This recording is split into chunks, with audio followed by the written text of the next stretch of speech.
It's pronounced Deborah. This is Flop Culture.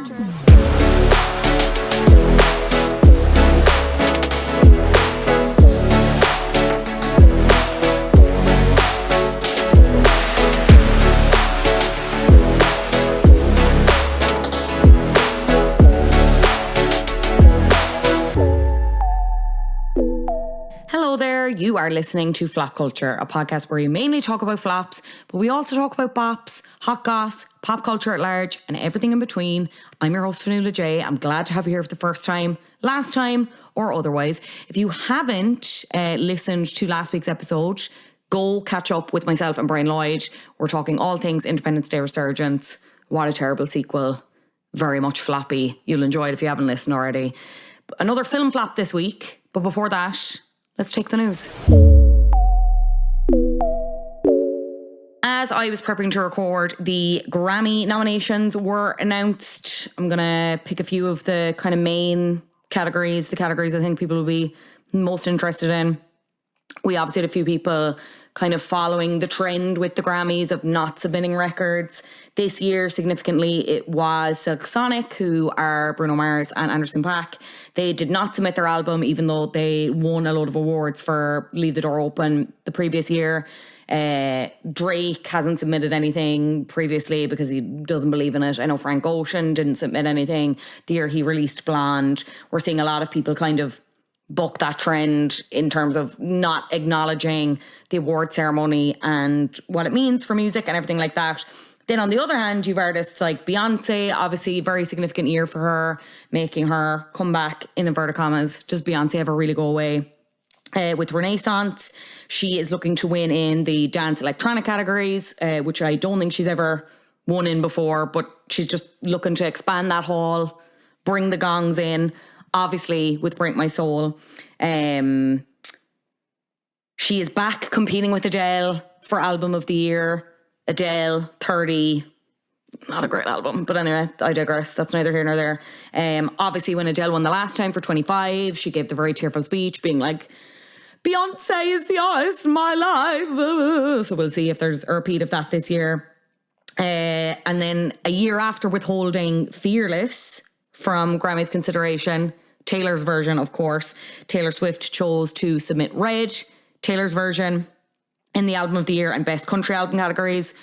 Very much seeing this as like a redemption era for those albums and for her, because obviously Red was originally up for Album of the Year and Best Country Album. The year was originally released and she did not win in either of those categories. All Too Well, the 10-minute version, is obviously up for awards.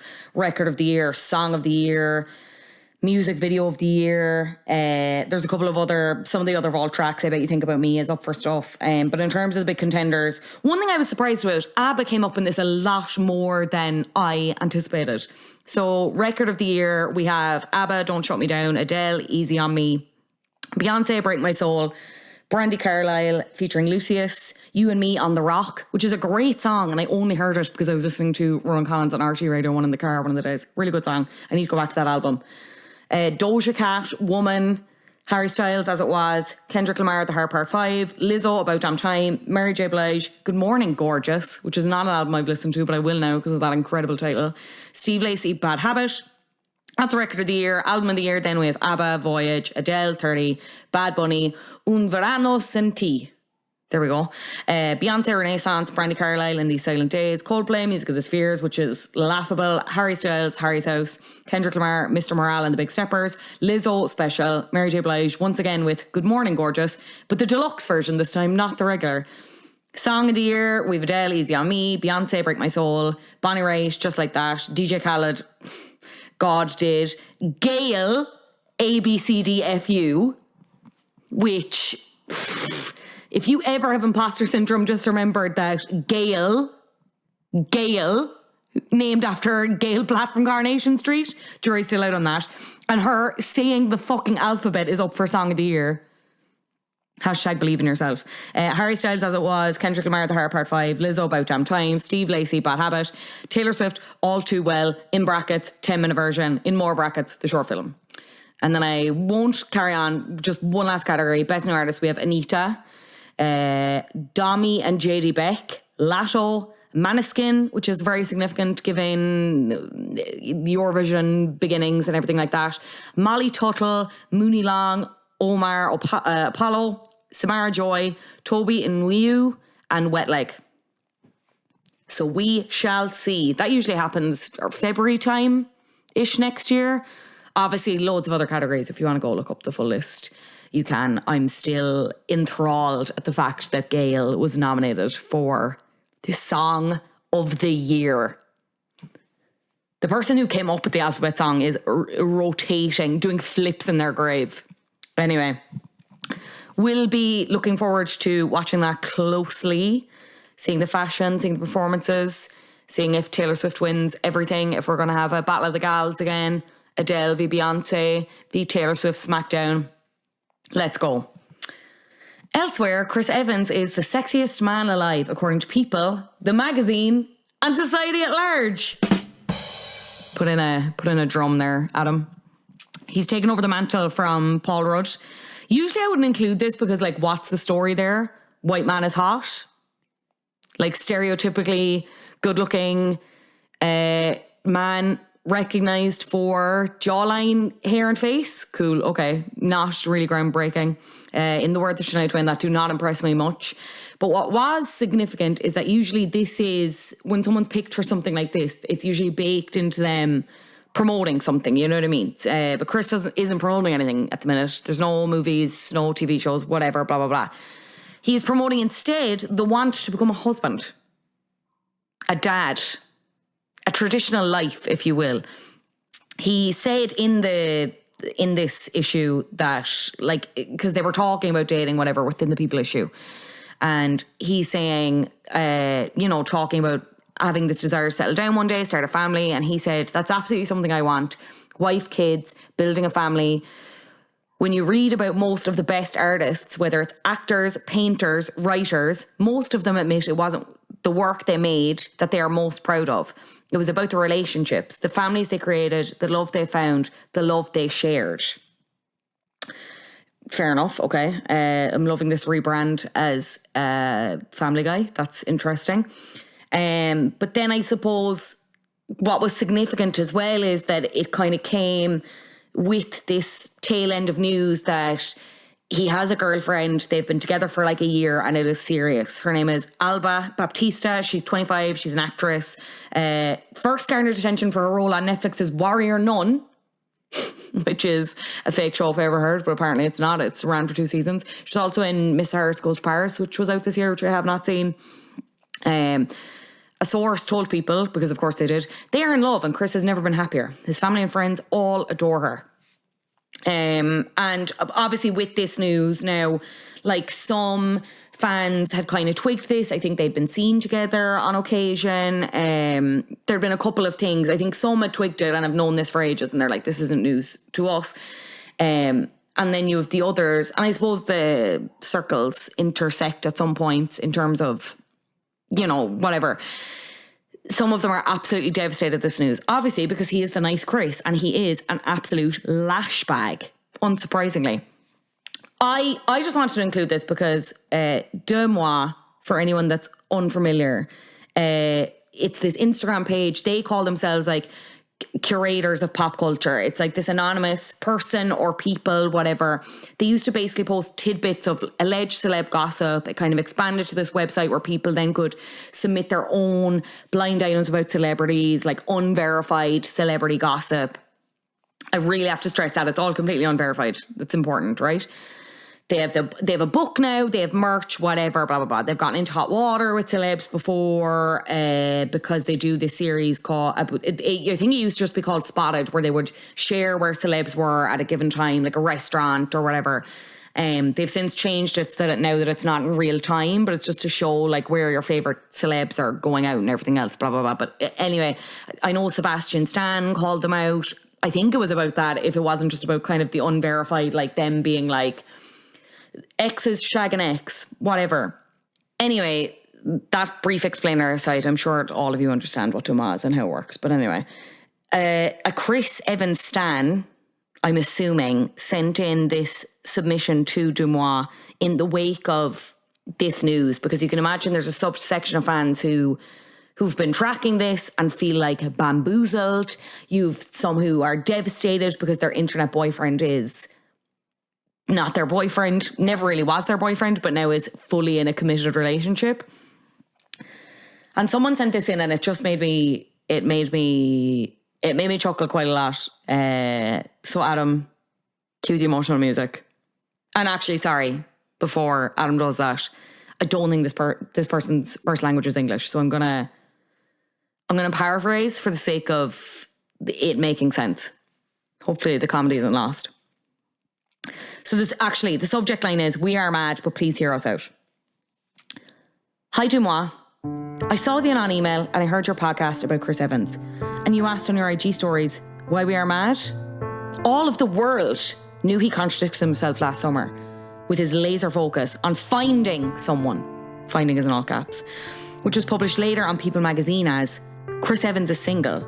Now, after he was cornered, for God knows whatever reason, he comes out and says, actually, we've been dating for more than a year. The fans that are mad are not those who are unhinged because he is in a relationship. We are mad because when he wanted us to stream The Grey Man for him, he went on and played the internet boyfriend game while he has been dating her for 10 months at that time. Don't generalise that all of the fans are hating on her. After all, to some of us who are the fans that have been with him for years, we are not blaming her for anything. She didn't do anything wrong. He's the much older and more influential boyfriend. We are mad because we are now questioning everything he said when he needed the fandom support. Hollywood is a game, and we are aware of that. But the thing we demanded from him is honesty and respect. If you wanted to keep your relationship status private, we respect that. And we wanted you to be honest. And not saying, I am single and looking for the one. I hope you post our opinion, as I know some of the fans are against any woman he dates. But that's not all of us. No. He needs to know this. Defending you? Never again. Hiding your mess? Never again. You disrespected us because you lied. Not because you were dating. And now you are on your own. Sincerely, ex-devoted fans for years. Captain America's not real. I can't stress that enough. And I tell you what, touching grass, it's free. The cost of living crisis will never affect going out and touching some grass. That's all I'm going to say on that. But speaking of Dumois, I can't believe how much I'm referencing Dumois in this episode, but anyway. Sunday passed, we had Dumois sharing a message from a follower who claimed that they saw Emily Ratajkowski and Pete Davidson out on a date in New York. The message read, can't believe I'm saying this, Anon please, EMRATA and Pete Davidson on a date in Brooklyn together. Holding hands and all, in caps. I'd love to think that was just a court person being like, holding hands and all? Girl, they were holding hands and all. Skitting. The fan also claimed his hands were all over her and they're clearly hooking up. Pete Davidson and Emily Ratajkowski, reportedly spotted on a date over the weekend. He's obviously just on the rebound from Kim Kardashian. She split from her husband, Sebastian Bear McClare, earlier this year. They share a son together. A source told Us Weekly on Monday, Pete and Emily have been talking for a couple of months now. And the insider added that the pair are in the very early stages, but both really like each other. Which made me think, right, was obviously Pete Davidson is bouncing around. Ryan Bailey, if you follow him, he does the podcast So Bad It's Good with Ryan Bailey. He was like doing the breaking down the timeline of his kind of famous relationships. Pete Davidson's not Ryan Bailey himself. And you know, like you're talking obviously pre-Kim, there was Phoebe Dynevor from Bridgerton, Cassie Davidson, Ariana. Ariana. There's someone else in the middle of that was high profile that is, you know, he's been connected to Kaya Gerber. Like, what? What is it? What is it about him? That's the question I asked. And I was thinking, what does every woman want, you know? Because he clearly has it. And then I realised, gender equality, it's in his mouth. It has to be somewhere around the back of those tonsils, because why would that many extremely gorgeous women be doing this? And then I thought as well, you know what else he might have? A fair share of household chores in his trousers. That's all women want. That's all women want. And he has them all. He has secrets. He has government secrets, and he keeps them in his jocks, and someone needs to investigate. And let it be Emily. Let it be our normal, hot celeb girl. Let her do it, because Kim was never going to do it. Kim's not concerned with those secrets. She has secrets of her own. I mean, fair play. We'll see. We shall certainly see. I feel like Emily is trying to shake the Brad Pitt rumours, and this helps her podcast. And by that token, what does Pete get from this, I hear you ask? Pete gets to shag Emily Ratajkowski, allegedly. Flop Culture has no legal team to back up those claims, so please don't come looking. What do we think? Are they really together? Let me know. At @flopculture_pod. I'm sure this is not the end of the story. Speaking of stories, on Flop Culture this week, an interesting flop, because on paper, this should have been a smash.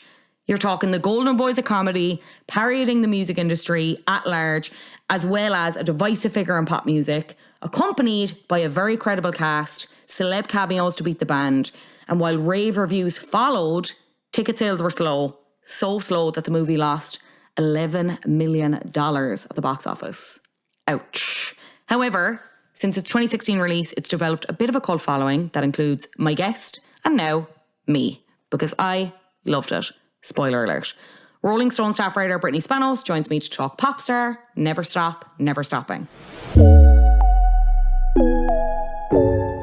Brittany Spanos, a pleasure to have you on Flop Culture. How are you doing? Good. Thank you so much for having me. What did you pick? I always ask this as if I don't know, but we're about to record an episode on it, so I do know. But tell the lovely listeners at home, what did you pick? I chose Popstar, Never Stop, Never Stopping. Which I was delighted you did, because it's been on my radar, and it's always been something that I'm like, I would really enjoy this. I don't know why I've never watched it. And it was only after watching this and doing the research for the episode, I'm 90% sure that it was actually never released in Ireland because it was a flop. Yeah, it's insane. Yeah, it's such a good movie, and it's a movie that I was like, this movie's going to be so big. I went to a screening of it. I was like, oh my God, this is going to be like the biggest movie of the year. It's so brilliant. Like, all these big stars in it, and it's just like no one saw it. For anyone who isn't familiar with Popstar, Never Stop Stopping, what is it about? So it's basically, it's from The Lonely Island. So Andy Samberg and his crew, who made all of those incredible songs for SNL, the digital shorts and all of that. So they made this film about a fictional pop star who is based very, not loosely off of Justin Bieber, but also, you know, a lot of other pop star kind of tropes. And it's a big parody of the music industry, of sort of, you know, just kind of ridiculous pop star behavior. It is very, very funny. There's a lot of, it's all original songs by this fictional pop star, Connor For Real. For anyone who's not familiar with Andy Samberg and The Lonely Island, like, they definitely will be. Like, we know them over here, but I suppose SNL and them, in a way, I don't think people get, I think some people won't get how big they were in that moment in time and kind of predating that. Fun fact, I have a very specific memory of kissing a boy at a summer camp exclusively for nerds for the entirety of I'm on a Boat by The Lonely Island, and it's a memory that haunts me quite frequently. But for anyone unfamiliar, like, what was it about them that people just loved? Yeah, so when Andy Samberg was the only person in Lonely Island who was technically on Saturday Night Live, and it was, I feel like SNL is constantly in these cycles of everyone's like, oh, it used to be so much better before. It used to be so much better in the 70s. Like, it's losing its touch. And it was kind of in a little bit of a slump, really. Like, it was doing the same things over and over again. It just had the same exact structure that it had for, I guess at that point, like 20, 30 years. So Andy Samberg and The Lonely Island doing the digital shorts, doing these original songs, was like a huge coup for SNL to kind of come into the 21st century. And YouTube had just started to become really big, and they were able to kind of really work with that and make these viral moments, like some of these like early viral YouTube moments with these original songs that are also like, they're funny, they're ridiculous. Like Lazy Sunday, of course, was the first one that really broke them through. And, you know, it's just, they were also just like really good songs. Like, they were really catchy songs. Of course, Dick in a Box did really well. And, you know, they did songs with like Rihanna and Green Day, and they got all these like huge stars who had come through SNL to be able to do something really fun and kind of parody themselves or parody their style of music. And it was just always really popped off for them. They had kind of come off the back of some other box office flops. So there was Hot Rods, I think, and MacGruber. Each of them were kind of individually involved with both of them in some capacity. And again, very similar to this, did quite poorly at the box office, but developed this cult following as this has. Yeah. Why do you think this flopped so badly commercially? Because, as I said, I'd never watched it before today. I genuinely think it's hilarious. Even in it's 2022 now. It came out in 2016. It hasn't aged that badly, which was my fear going into it. I thought it would be very dated. It's a great length. Yeah. It's 87 minutes. That's a whopper movie length for me. Judd Apatow's in it. We'll go through the cast later on. Absolutely stacked cast. But something about this didn't connect. Or what's your theory behind it? Yeah, I mean, I think also, especially in comparison to Hot Rod, I feel like more so than MacGruber, is like Hot Rod, I feel like was a lower budget film, right? Like that was like a much lower. This was like $20 million. Like they spent a lot of money on this movie, and so for it to not do as well as it did, I think it only made like a fraction of that back. $9.5 million against a $20 million budget. Like that's insane. Yeah, and I don't know. I honestly, I've thought about it a lot. I was like, I really just have genuinely no idea, because I feel like maybe it just wasn't promoted correctly. Maybe it just maybe it just wasn't the right time. Maybe people just weren't interested in this type of story. It felt to me like the perfect time, because this has been, Justin Bieber was on his apology tour for, during his Purpose era, post his, 2-3 years of doing the most chaotic things a pop star could do. And this felt like such a perfect send-up of that. But for some reason, people just were not ready for it. So I think it might have been more of a promotional thing than anything else. But yeah, it's really weird. I feel like it just never took off. The reviews were really good. There's a lot of promise in it. But it was really fascinating to me that no one saw it. Andy Samberg came out and kind of said after that they kind of had this, not frustration, that's my own words, but I suppose from them, it was very heavily marketed, even from the title, which is very funny. It's riffing on Justin Bieber, Never Say Never. But as you said, this came out well after that. This was around that time where he was on this apology tour, and to be honest, was kind of breaking through in the mainstream as a man, in inverted commas, for the first time.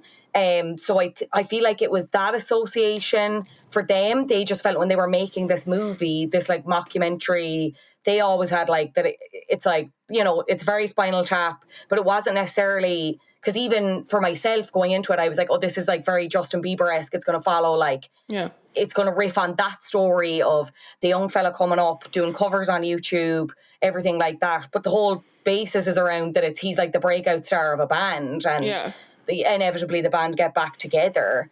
So there's a part of me that thinks that, there's a part of me that's also when you look at that year, it wasn't a massive year for comedy in movies. I kind of even didn't realize until I was doing my research, it's Moonlight, it's La La Land, it's a lot of other kind of heavy, dramas, theatricals. How much do you think that played into it? I think, I feel like I feel like comedy movies haven't really been in the best position usually. I feel like they're definitely in the same way that SNL was when Andy Samberg joined. I feel like comedy movies kind of entered a slump. I think they started to become a lot more self-serious. I think, Judd Apatow definitely had a little bit of stuff to do with that, where it kind of became it's not just a 90-minute comedy movie. It's 2.5 hours, and this person's going to go through an incredible amount of growth in it. And it's it's funny, but it's not the same as a 90s sort of silly kind of you're like a Will Ferrell type of like early 2000s movie where it's like you're in and out and it's mostly just like hit after hit after hit, you know? But yeah, just kind of, there hasn't been as many sort of like big blockbuster comedies in the same way. I feel like it's sort of dwindled over the last decade or so, where it's very rare to get a big budget comedy. And now it's much easier with streaming where people can just drop, you know, a rom-com or a straightforward comedy on Netflix or on Hulu or HBO. Like they can just kind of drop it into the streaming verse and it can kind of gain traction and things like that. But it doesn't always sell that way in a theater, the way that things that are like big sweeping dramas or, you know, action movies or superhero movies. Like I feel like this was definitely coming at a time where Marvel is sort of like really, really starting to take over the cultural conversation, the blockbuster conversation. And, you know, everything was working for Andy Samberg to sort of be primed as like the next big Will Ferrell type or, you know, next big like Mike Myers type of comedy person, but it just wasn't happening. And also I think maybe if it had happened after Brooklyn Nine-Nine and he gained a lot of success from his own TV show that he's leading where he had immense success with that show, I think maybe it would have done a little bit better. But yeah, the SNL star to movie star timeline just kind of really got skewed in that time because I think also there's a lot of failure from some of the other ones, like Jimmy Fallon that wasn't able to do it. Yeah, like MacGruber, that wasn't a big success from all of that. Like it wasn't working the same way. You mentioned the kind of pop star in the music industry tropes that we see throughout the movie. What's your favorite kind of thing that they do, or what do you think that they do really well in it? Oh, I love the Equal Rights song. I think that's such a great send up of like pop stars kind of trying really hard to make something that is, you know, speaking to the greater good, and they just kind of completely miss everything and completely miss the point, and it's sort of just, you know, really self-serving. It's just such a perfect send up of that. I also really love the Hunter the Hungry character because it's just so fun to see a parody of Tyler the Creator and like his entire style. I love that character. I thought and his scenes are like, they never fail to make me cry laughing. I loved it's CMZ that they call it, isn't it? And actually where they're like riffing off those videos that they do for the newsroom of TMZ where they're all talking about a big breaking story, and it's like Will Arnett, Eric Andre, Chelsea Peretti.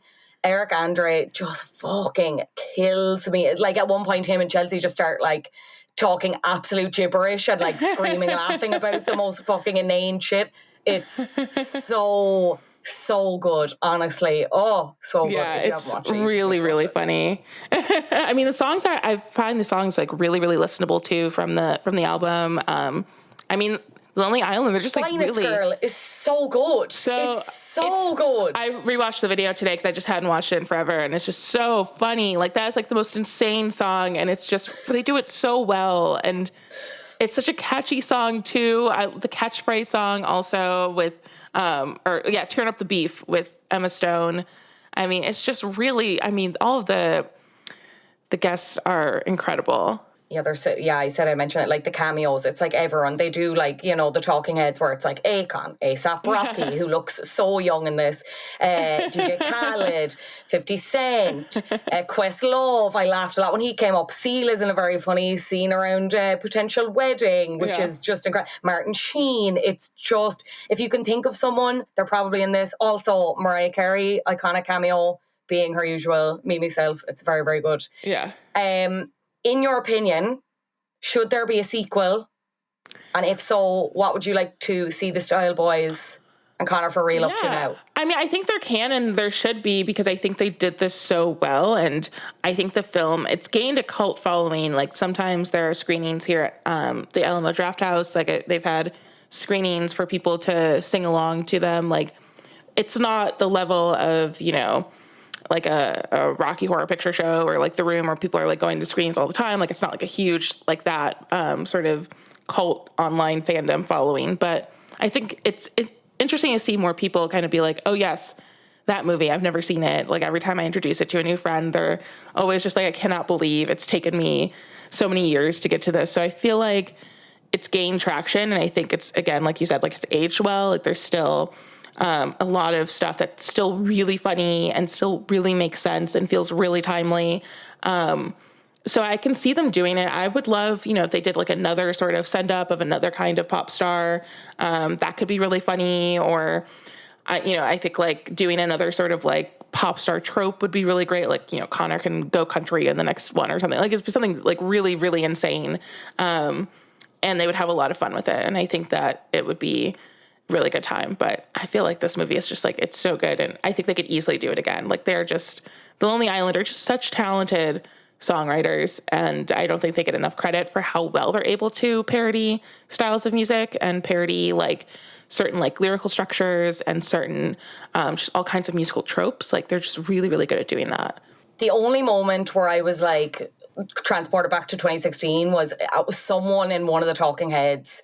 They're talking about like being sad and saying that they haven't been sadder since a character in The Good Wife died. And I was like, oh, okay, we're not actually in the present day. But everything else, I was pleasantly surprised. Everything else held up so well. Yeah. So good. And the one thing that I wonder too, like if they had sort of given in more to the idea of this like pop star breaking out from a group, like the group is so clearly styled after the Beastie Boys, which feels like, in retrospect now, like I liked it when I first saw the movie, but like rewatching, I'm like, like that, like that might have felt already a little bit aged out for people who like aren't super like nerdy about music and care. Like I feel like some people are probably like, what is this? And it makes sense for those three who very clearly draw a lot from the Beastie Boys and a lot of what The Lonely Island does, which is, like Lazy Sunday, for example, is again, like that being the first thing they worked on for SNL is such a Beastie Boys send up as well.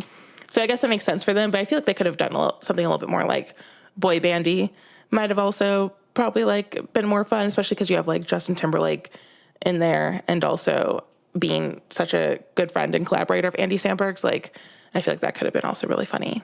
Have you seen I hate using this expression, but the Schneider cut where from the Blu-ray or the DVD where they had like an hour's more footage where it included more of the songs, like Mona Lisa and that? I don't think so. If I have, it was years ago, but I don't think so. I'm gonna seek that out after this. That's gonna be my my weekend viewing, I think. I'm very excited. Brittany, it's been an absolute pleasure. For anyone who is interested in hearing more from you and reading more from you, where can they find all that? I write for Rolling Stone, so you can find me on rollingstone.com. And I also co-host a podcast called Don't Let This Flop, and it's about internet culture. So you can find me on anywhere you can find your podcasts. It has been an absolute pleasure. As I said, Brittany Spanos, thank you so much for joining me on Flop Culture. And you can watch Popstar, Never Stop, Never Stopping. It's available to stream with the Sky Cinema Pass on Now or on Sky Cinema if you have it on demand. You can read Brittany's work in Rolling Stone and online. She also hosts Don't Let This Flop, a podcast about internet news, memes and pop culture. We are kindred sisters in flop. So happy to have her on. Before I let you go, let's discuss who is top of the flops this week. You're a flop. Top of the flops this week, Elon Musk. I mean, he could have tied last week, but I needed to get my dig in about Drake. But obviously, there's only one contender this week. Imagine sinking a ship that was already sinking as much as Elon has done Twitter. Bought Twitter for $44 billion. Don't make me do the euro currency conversion. I can't be at that. He's dismissed the company's board of directors and top executives. He's laid off much of the rest of the company's full-time workforce by email. All right, Carrie Bradshaw. Eliminating the jobs of outsourced contractors, tasked with fighting misinformation and other harmful content as he begins his campaign to ease restrictions on what users can say on the platform. Musk acknowledged that his recent moves regarding Twitter had been controversial, adding, "There's no way to make everyone happy, that's for sure." Which is like me going to the doctor with a throat infection and I'm like, I have a throat infection. And he's like, okay, proceeds to do nothing about the throat infection and then cuts off my arm and then goes, not everyone's going to be happy, you know? I mean, your dad is not taking the divorce well. That's all I will say.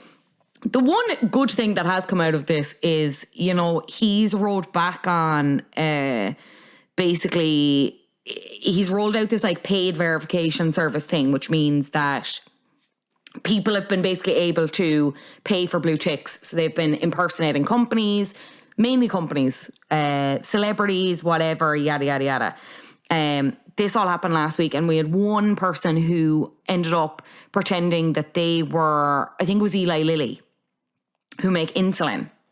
And they ended up sending out a load of tweets basically saying that insulin was going to be free now, whatever. And it's put massive scrutiny on Eli Lilly and the fact that they're selling insulin for profit, their stock prices after nosediving, billions lost in terms of like market capitalization. It's so good. It's, in one sense, I'm like, if Elon inadvertently brings down capitalism, a bop. But for now, very much a flop. Very much a flop. You paid $44 billion to become a full-time edgelord. Do you know what I mean? Do you know how many trays of baby Guinness you can get with that? Loads. Loads. Loads. He's a loser. Sorry. My God. My good God. How did that man invent self-driving cars? Did he invent self-driving cars, or was he just kind of there? Do you know what I mean? Heinous vibes. Anyway, Elon Musk, in Anne Rabbison fashion, you are top of the flops this week. Goodbye. Goodbye, Kyle. Thank you so much for listening to Flop Culture. We are on Instagram and TikTok under flopculture_pod. You can get in touch at helloflopculture@gmail.com. If you leave a 5-star review and your name or nickname on Apple Podcasts, I will recommend a bop to you. You can also leave a 5-star review on Spotify. This week's bop is for Griffey J. Thank you so much for a 5-star review. You can go watch Prey on Disney Plus this weekend. It's a Predator prequel. It's the 5th movie in the series. The cast are incredible in this. It's mega gory, just FYI. It's very, very good. I really cannot understate how good the cast as a collective are. And also, just FYI, no spoilers, but if you start it and you're worried about the dog, spoiler, the dog doesn't die, so it's fine. You can keep watching. Don't be stressed. We'll be back next week. We only have 2 episodes left this season. What a joy. And you're going to love them. One is an Irish TV reality show classic, and the other is an album that kind of spawned the word flop as we know it in colloquial terms. So it's going to be a good one. We're going out with a bang. Podcast has been edited, as always, by Adam Shanahan. Artwork by Brian Lambert. Until next week, see ya.